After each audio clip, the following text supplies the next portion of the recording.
जय मिथिला। मिथिला खबर में अहाँ सबके स्वागत ये। हम बाजि रहल छी मनोज चौधरी। कहल गेलिए जे बिहार में पूर्णतः शराबबंदी है, मगर 2-3 दिन पहले छपरा में जे भेल दर्जनों आदमी के जहरीली शराब से मौत भेल। ओही चलते काल्हि विधानसभा में हंगामा भेल और हंगामा के भेंट चढ़ल विधानसभा। हम अहाँ के किछ आदमी सब बात करै छी जे ई शराबबंदी कते सफल ये कते असफल। मरेगा, जो दारू पिएगा वो मरेगा, यह बात तो सर्वविदित है। लेकिन जब सूबे बिहार में दारू बंदी है, पूर्ण प्रतिबंध है, तो फिर ये दारू उपलब्ध कहाँ हो रहा है? जाहिर है यह सब कुछ हाथी के दांत खाने के ओर दिखाने के ओर। ये शासन सत्ता के हनक में नीतीश बाबू को खुद नहीं पता कि वो क्या बोलते हैं और क्या करते हैं।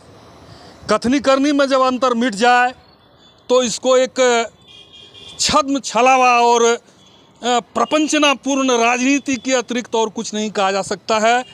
नीतीश बाबू स्वयं मूल्यांकन करें कि वे क्या बोलते हैं, क्या करते हैं, क्या सोचते हैं और होता क्या है।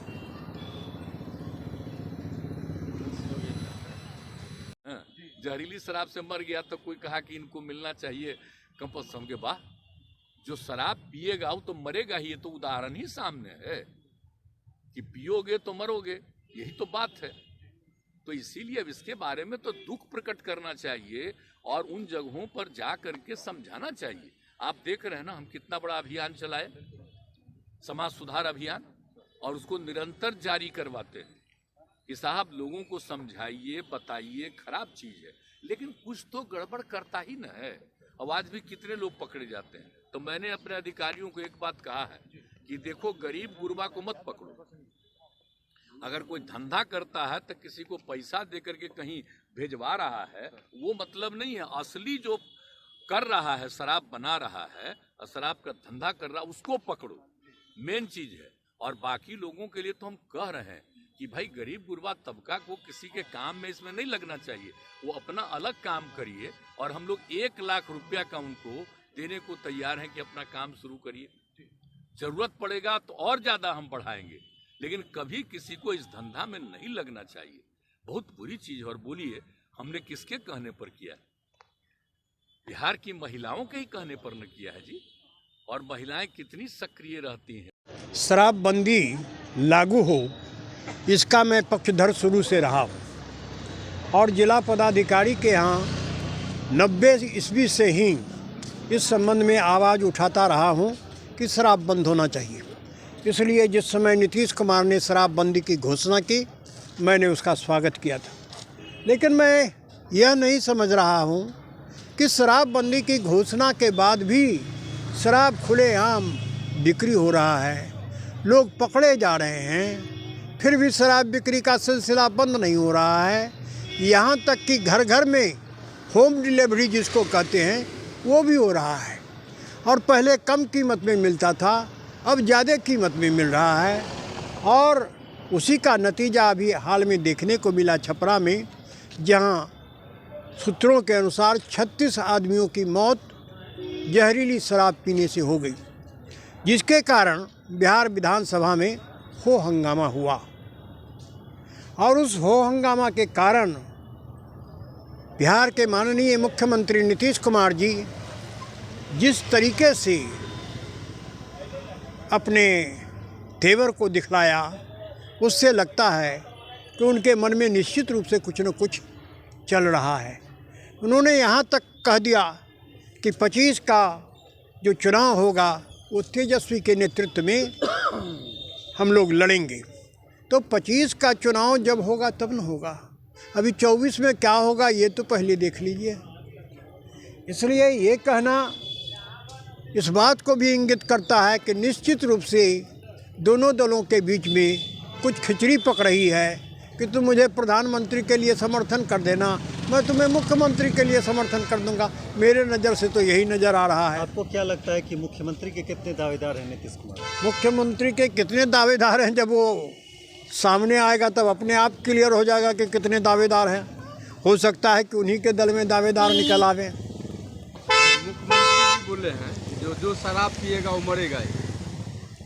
नहीं, ये तो तय है, जहरीली शराब आप पीजिएगा तो मरवे कीजिएगा। तो इसलिए मुख्यमंत्री ने अगर कोई कहा है ऐसा तो कोई गलत नहीं कहा है, शराब पीना बंद कर दीजिए। तो फिर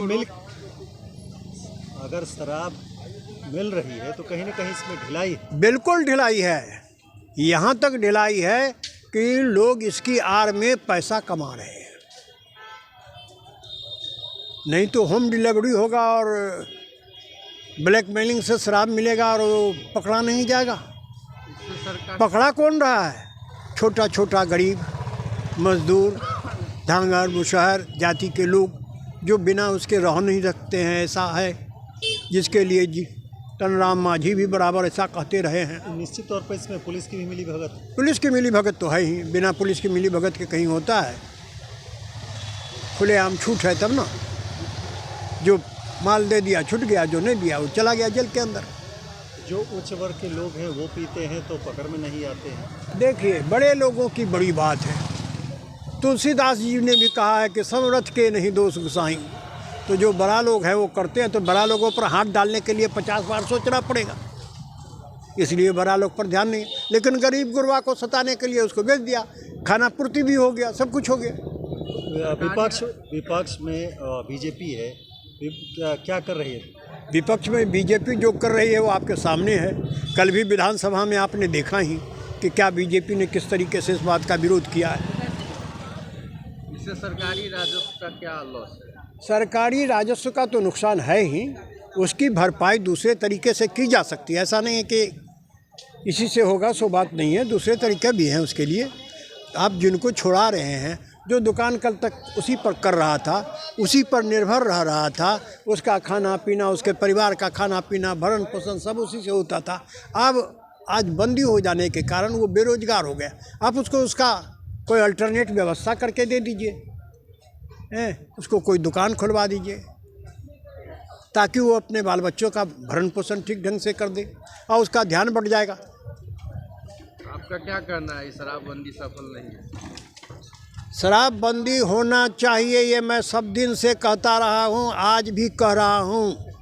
लेकिन जिस तरीके से शराबबंदी के बावजूद शराब बिक रहा है, उससे मुझे लगता है कि कहीं न कहीं कोई ढिलाई है, कहीं न कहीं कोई मिली भगत है जिसके कारण ऐसा हो रहा है।